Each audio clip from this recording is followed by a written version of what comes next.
अलिफ अलिफ से अनार। अलिफ मद्दा से आलू। बे से बिल्ली। पे से परी। ते से तितली। टे से टोपी। से समर। जीम से जहाज। चे से चिड़िया। हे से हुक्का। खे से खुशबू। दाल से दरख्त। डाल से ढोल। जाल से जायका।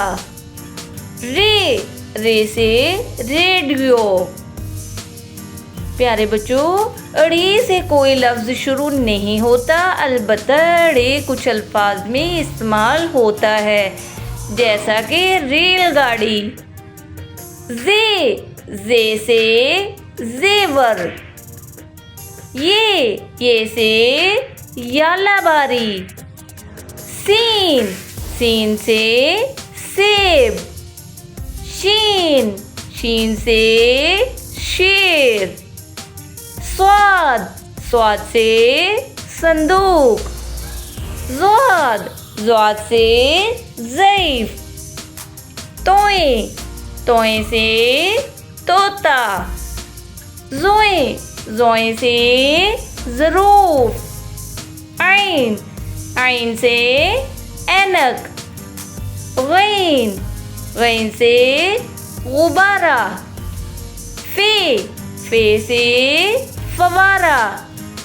काफ से कैंची। काफ से कार। गाफ से गुड़िया। लाम से लोमड़ी। मीम से मोर। नून से नाशपाती। वाव से वर्क। हे से हाथी। प्यारे बच्चों, हमज़ा से कोई लफ्ज़ शुरू नहीं होता, अलबत्ता हमज़ा कुछ अल्फाज में इस्तेमाल होता है, जैसा कि गाय। ये से यक्का।